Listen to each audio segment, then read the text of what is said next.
Olá! Hoje nós vamos falar sobre memória, em mais uma aula da disciplina de Neurociências e Doenças Neurológicas, com ênfase em epilepsia, do curso de Ética, Valores e Saúde na Escola. Falando sobre memória, uma habilidade que a gente usa todos os dias, muitas vezes sem perceber. Para a gente falar sobre memória, nós vamos primeiro definir o que é memória, depois falar sobre os estágios da memória, a memória e o processamento cerebral, os tipos de memória, e é claro que a gente não pode deixar de falar sobre o esquecimento. Então vamos lá. Memória.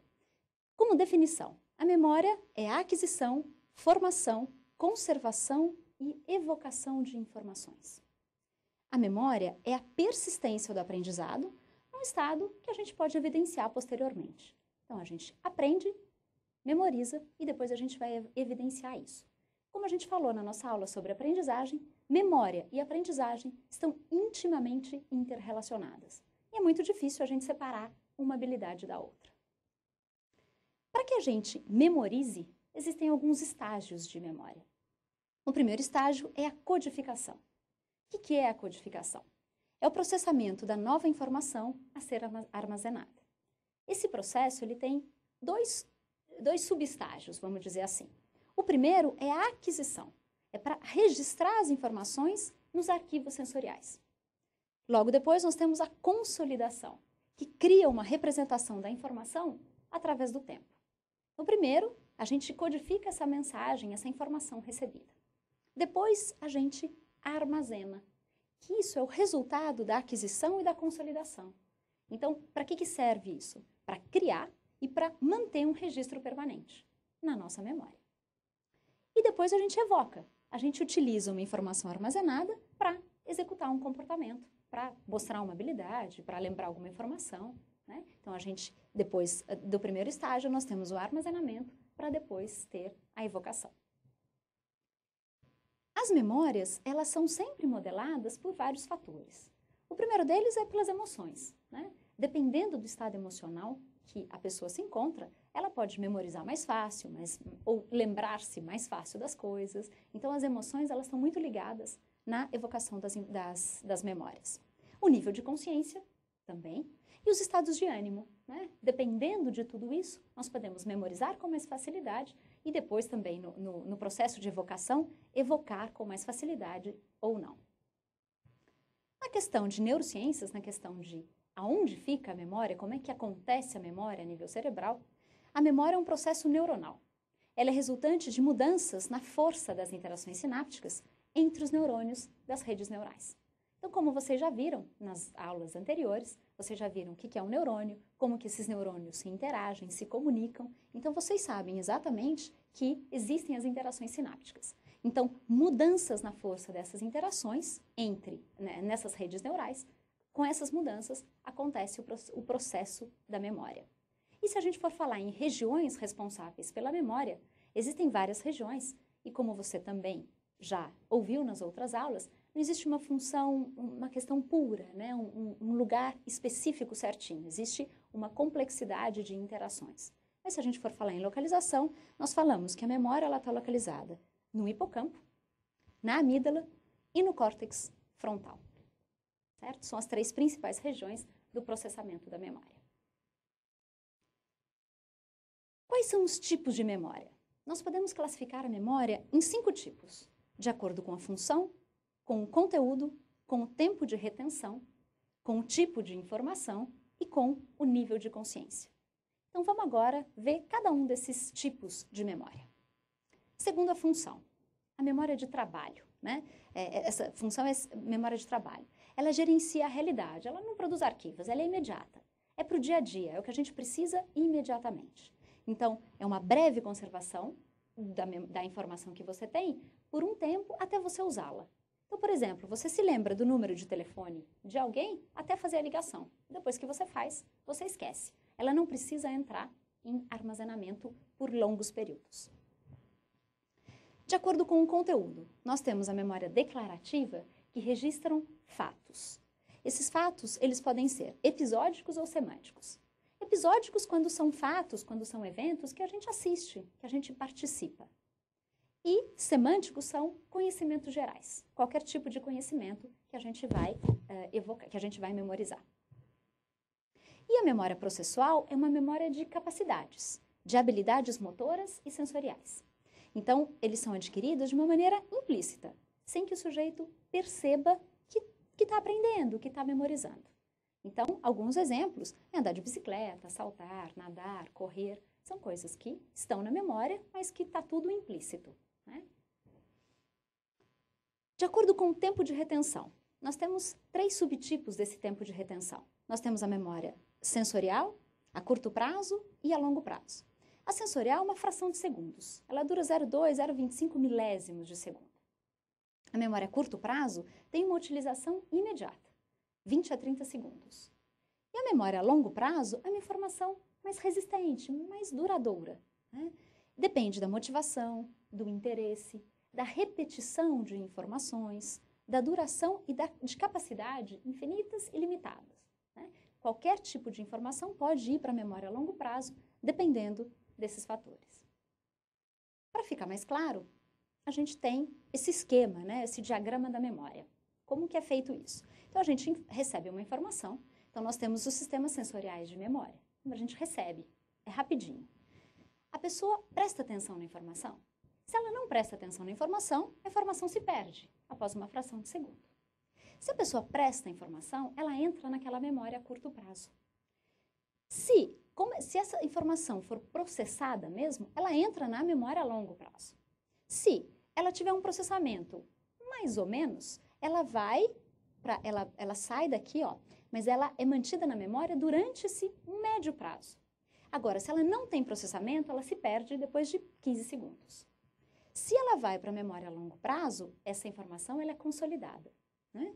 E aí, se ela for necessária mais tarde, ela volta para a memória a curto prazo para daí ser evocada. Então, esse é o diagrama desses tipos de memória de sensorial, curto prazo e longo prazo. Tipo de informação, né? Como é que se dá a memória? A gente tem uma informação visual, verbal ou motora. Então, aqui é interessante você pensar, como que será que o seu aluno aprende? Será que ele aprende mais quando você fala? Ou quando você mostra uma imagem? Ou será que ele aprende quando você pede para ele fazer, para ele exercitar alguma coisa? Qual será que é o tipo de aprendizagem que o teu aluno aprende mais? Como será que a gente faz para melhorar isso no seu aluno? E segundo, o nível de consciência. A memória pode ser assertiva ou explícita, ou implícita ou não assertiva. A assertiva é um processo consciente, é o que a gente chama de memória cognitiva. E a implícita ou não assertiva são processos inconscientes, são estímulos subliminares. Eles podem até gerar alguma resposta, inclusive resposta emocional, mas eles não estão conscientes. Tá? E o esquecimento, né? Quais são as principais explicações para o esquecimento? Por que você esquece das coisas? Por que de repente você fala, poxa, mas você lembra de tudo e outro não lembra? O que será que está envolvido nesse processo de esquecimento? A primeira coisa, a falta de uso. Quando você deixa de usar determinada informação, você também deixa de usar a questão da memória. A interferência de uma aprendizagem sobre a outra. Muitas vezes a gente aprende várias coisas ao mesmo tempo e uma aprendizagem interpola a outra e faz com que a memorização não se processe, não se complete. Falhas de armazenamento, então em todo o processo de armazenamento pode ter alguma falha. Repressão ou situações desagradáveis, isso pode fazer com que algumas memórias fiquem escondidinhas. E falhas na recuperação. Então você tem o processo de armazenamento certinho, mas aí na recuperação, para você evocar essa memória, pode ter algum problema. Em termos de fatores biológicos, o que pode causar isso? Cansaço, doenças, envelhecimento e falta de estímulos cerebrais. Esses são alguns pontos que podem fazer com que o processamento da memória seja prejudicado.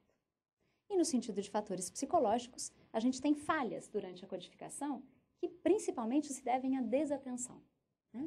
E fatores emocionais. Uma pessoa deprimida, né? Uma pessoa com estresse, tudo isso pode repercutir em alguma falha no processamento da memória. E para a gente testar um pouquinho, uma brincadeira. Você se lembra da imagem do segundo slide? Esse é um bom teste de memória. Para quem não se lembra, a imagem está aqui. A partir disso, como você acha que a memória influencia o processo de ensino-aprendizagem na sua prática diária, com os seus alunos? E qual tipo de memória que mais se relaciona com o seu trabalho?